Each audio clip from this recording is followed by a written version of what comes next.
Hey guys, Aaron here. I know you've been away for a while, but I have decided to come back and make an Unholy Dk PvP guide for patch 8.1.5 for you guys. Alright? I have to apologize early for the quality of the mic because my mic broke, so I have to use this one. So let's get started with the talents. Okay, so first off, we have in the first row, Infected Claws, all will serve in Clawing Shadows. Ideally in this pick, you want to choose your all will serve because it raises an extra minion for you, which does damage that scales according to your haste. So the more haste you have, the faster this minion will deal damage, and overall the more damage you will do. In the second row, we have Bursting Swords, Ebony Fever, and Holy Blight. Ebony Fever definitely wins in this row because it makes your Violent Plague deal 15% more damage over time in half of the duration. And usually, your Violent Plague will be your top damage. Violent Plague, Violent Eruption, and Necrotic Strike around there. In the second tier, we will choose Asphyxiate. This is an obvious pick. You need a stun, or else it's going to be much harder for you to set up for kills with your team. Right? In the next tier, in the level 60 tier, we will definitely choose Soul Reaper. The reason is because it deals a dot damage that deals almost 10k damage over 8 seconds. And if the enemy yields experience or honor, it dies affected by the Soul Reaper, you get 10% more haste for 8 seconds. The more haste, the better. It's always good to have dot damage as Unholy. I mean, you are a dot class after all. You're melee, but you do a lot of dot damage. In the next tier, we have Death Pact, right? It's on a 2-minute cooldown, and it creates a Death Pact that heals you for 50% of your maximum health, but absorbs incoming healing equal to 30% of your maximum health for 15 seconds. This ability, the reason you choose this, is because it can save your ass, potentially. Wait, think about it. When your anti-magic shell is on cooldown, your healer is in CC and you have nothing and you're getting set up on, you can just use this. You'll heal for 50% of your max health, and if you have Runic Power, you can Death Strike, so you can eliminate that 30% healing absorption. So then, as soon as your healer comes out of CC, he can heal you, right? Especially in this patch, since DK's got a slight buff to stamina and Death Strike, your healing capabilities and survivabilities are very strong, right? In our next tier, we will choose Pestilence, right? What Pestilence does is it makes your Death and Decay have a 10% chance to apply a Festering Wound to whoever's inside of it. And every time you have a Festering Wound, you can convert it into a Necrotic Strike. That's right.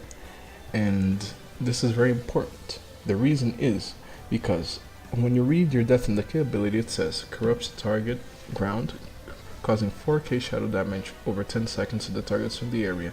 This is nothing. We don't care about the damage. But the next part is, while you remain within the area, your Necrotic Strikes and Scourge Strike will hit all enemies near the target. But the catch is that this only works if you have wounds applied to the enemy near it. And it makes it much easier because when you throw Death and Decay and they stack, there's a chance that you will generate wounds on everybody who's inside. Which means if you Necrotic Strike one person, you Necrotic Strike all of them. And Necrotic Strike got a big buff because now it actually deals damage, and instead of absorbing healing, as in like 3k healing, 4k healing, it absorbs percent healing. And this makes this ability very deadly. Very, very deadly. Because 7% of the HP is a lot. And when you think about stacking 6, 7 necrotics in a row, that's a lot. It's a lot of healing. Especially now, since we have the new Trinkets, Sinister Gladiator's Maledict, which deals 20k damage and absorbs 62k healing. If you pair this up in the right time with Necrotic Strike, it can be absolutely game-breaking, guys. So please be aware of the power that Necrotic Strikes and Unholy DKs have right now, right? In our last tier, we have Unholy Frenzy. On a 1.3 minute cooldown, and it incites you into a killing frenzy for 12 seconds, increasing haste by 20 and causing your auto attacks to infect the target with a Festering Wound. Okay? You definitely want to choose this. The reason is, I want you guys to take a look over here. Critical Strike, Haste, Mastery, Versatility. Your haste increases attack speed and rune regeneration, guys. We don't care about the attack speed, we care about the rune regeneration. The faster your runes come off cooldown, the more necrotic strikes you can dish out. And the reason why Unholy Frenzy is so important is that it gives you another 20% haste, which means when you have this ability up, you're gonna get a shit ton of necrotics if you manage your runes right. And when you get a shit ton of necrotics, you rape shit. You completely destroy people, right? So this is a setup that I use, and this is a setup that I recommend you use if you guys want to climb, right? In the next tier, we have our Trinket, right? Sorry, for the PvP talents, we have our Trinket, but since I am a human, I usually like to choose Relentless, right? Most of the time, as an Unholy DK, you're not going to be the target because you're just so tanky and your healing is really good, right? So I generally choose Relentless. For our next PvP talent, depending on the comp you run, if you run with a Boomy, a Warlock, or any other caster, you ideally want to choose Necrotic Aura, which makes enemies within 8 yards take 8% increased magical damage. And keep in mind that some of your abilities are magical, and it's always good to help your teammates deal extra damage and you yourself do extra damage. Necrotic Strike, of course, is a must. And this is the bread and butter, guys. Raise Abomination. You guys need to have this. This is what's making Unholy very strong right now. Raise Abomination for 25 seconds, which wanders and attacks enemies near where it was summoned, applying festering wounds when it melees a target and affecting all of those nearby with virulent plague. This is really important, guys. The reason is Abomination does stupid amounts of damage, and it applies a fester wound, and like I said before, the more fester wounds, the more necrotics. And if you pair up Raise Abomination with Unholy Frenzy, it will deal more damage because of the haste, and you will get more necrotic strikes out. This is very, very big. And another detail is that you always want to keep Chains of Ice on the targets. Don't just think about keeping Chains of Ice on your target. Try to keep an eye out in the arena. You know, if you see that a priest is running to your healer, throw Chains of Ice on him. Make it hard for him to reach your healer. Don't give him that free fear, right? If you guys are facing double cleave and you're playing with a caster, keep Chains of Ice on your target and the off DPS. Just disrupts the enemy team, because that's what you do as Unholy. You're not like Frost used to be, like you just go in there, pop Pillar Frost and destroy shit. You're not like that. That's not the playstyle. You are utility for the team, so you guys have to play like it, right? Now, the trick you can do with this is that Soul Reaper does not cost any more runes, and if you read in the bottom, it says generates 2 runes. Usually you're gonna find yourselves in a situation, because when you use some of your abilities to start setting up for the Abomination and Unholy Frenzy, you will have to use your Outbreak, which costs a rune. You're gonna have to Festering Strike a few times to get some Fester wounds on the target, do some Chains of Ice, and you're gonna find that you are out of runes to use your Necrotic Strikes. So when you finally set up and you start building the debuffs on the target, then you want to enrage your pet, you want to use your Apocalypse, you want to pop Unholy Frenzy, drop Abomination, and start Necrotic Strikes. As soon as you're out of runes, then you want to use the Soul Reaper for the extra 2 runes and continue the Necrotic Strikes. That's all you do. You don't even want to use your Scourge Strike. You want to just focus on Necrotic Strike, building that Healing Absorb, building that pressure for your team, setting up with your Asphyxiate. That's what you guys want to do, right? You just generate the pressure. You don't have the burst, but you have the pressure, right? And you have to keep in mind that it's not just you. It's you, you're off DPS, right? You have, depending on the healer, if you're playing with a priest, he's going to be doing damage. You have your 2 pets and your Abomination dealing damage, so you have 5 people doing damage on top of the Necrotic Strike Healing Absorbs. That's a lot of pressure. And if you have the broken Sinister Gladiator's Maledict Trinket, you can stack 10 Necrotics on the target or more, and when the target has already their whole HP bar full of necrotic strikes, and you use this trinket, it will make it even worse for the healer to try to recover, and it's a guaranteed to force cooldowns. So keep this in mind, guys. This is the type of playstyle that you want as Unholy DK. Just go in there, pressure all out, right? And just use your abilities to the best that you can.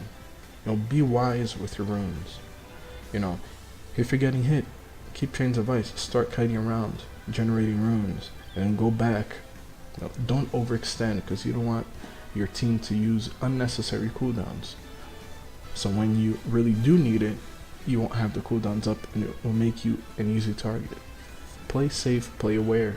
Use your death grips to your advantage. Like if you're playing against a ddazar'alor, if you stay in the open versus a ddazar'alor, while they have Infernals up and Dark Soul and their wall, you're not gonna kill it. So why stay in the open, take unnecessary damage? Run back to the pillar. Communicate with your team, say that you have death grip. Grip the lock behind the pillar, stun him, make a setup on him. You're going to force the enemy healer to come all the way to your side and be vulnerable to CC by your team. Play smart with your death grips. Don't just use your stuns, don't just use your death grips. Communicate with your team. Explain to them what you have in mind, because as an Unholy DK in a comp, you're the one that is going to create a kill opportunity for your team. So everybody has to be on the right page, on the same page. Alright, so let's take a look right now in some of the Azurite traits. Right now I'm running with Cankerous Wounds. It increases the damage of Festering Strike, and it has a chance of applying 3 Festering Wounds. So what this means is that it will take less Festering Strikes to build more Festering Wounds, which means you don't have to Festering Strike 6 times to get 6 Festering Wounds. This is good because you save runes, valuable runes that you can use on your necrotic strikes. Right. For the next one, I'm running with Hell Chains, which makes it so that when you enrage your pet, it creates a fiery chain in between you and your pet that deals 861 fire damage every second to enemies in between you. And this has a potential to do a lot of cleave damage if the target stays in between you and your pet. And the next one, I have Azurite Globals, which your damaging abilities have a chance to implant an Azurite Global on your enemies. And when the enemy collects 3 Azurite Globals, they explode, dealing fire damage. It's moderate damage, but any damage is welcome, right? In the other piece, my shoulder piece, I also have Hell Chains, so it stacks. I have Earthlink, which increases my strength and decreases and increases again. And then we have a very nice talent that helps with healing. It's called Cold Hearted. Whenever you use IBF, it heals you for almost 4k HP every second, and the cooldown is reduced by 15 seconds. This is something that can potentially save you, because Icebound Fortitude reduces the damage you take, but with this, it not only reduces the damage, it heals you, and it's on a shorter cooldown. So I definitely recommend that. And for the chest piece, I have Festermite, which whenever I burst the Fester wound, I get 69 strength for 20 seconds, stacking up to 12 times. I have another Earthlink, and I have Gemhide, which whenever it dealt damage greater than 10% maximum health, you get 131 avoidance and 222 armor for 10 seconds, alright? Now, the thing with Festermite is that just because it says bursting a Fester wound doesn't mean that it doesn't work with Necrotic Strike, because it does. Blizzard fixed this, so whenever you Necrotic Strike, you also gain the strength buff. It's not only for festering, it's not only for Skirt Strike, okay? So keep this in mind. And let's say that you have 6 Fester wounds on target and the target dies. It is considered bursting all 6 Fester wounds when the target dies, so you will have 6 stacks of this if the target dies with 6 Fester wounds, alright? So this is a heads up. Now I will demonstrate for you on this target dummy the setup that you want. So the match just started, right? What you want to do is you want to use your Outbreak, you can get the diseases, right? Do a couple of Festering Strikes, build up the Fester wounds, right? Then you want to enrage your pet, use your Apocalypse, Unholy Frenzy, Abomination, Festering Strike, Necrotic, Necrotic, Necrotic, Skirt Strike, Necrotic, necrotic, Sword Reaper, necrotic, necrotic, necrotic, and you want to use your death coils, necrotic, necrotic, reapply your diseases, death coil, necrotic, necrotic, death coil, necrotic, death coil, necrotic, death coil, necrotic. This is what you want to do, necrotic, right? And that is a burst that you want, all right?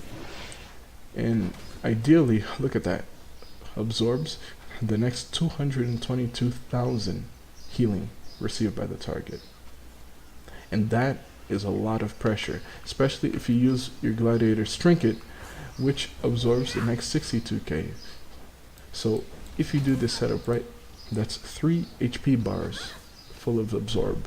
And if your healer is helping you deal damage, it's even more.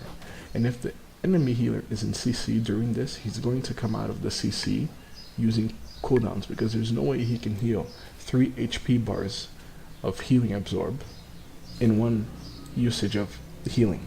It's not possible. He's going to have to use a cooldown to help the enemy recover. Alright, so this is a setup you want to do. And another important thing is the use of Death Coil, guys. You always want to use Death Coil. The reason is Runic Corruption.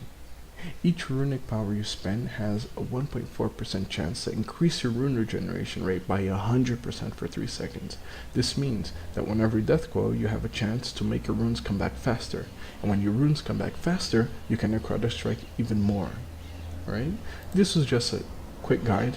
I hope you guys enjoyed, and I hope this information can be useful to you. See you guys later.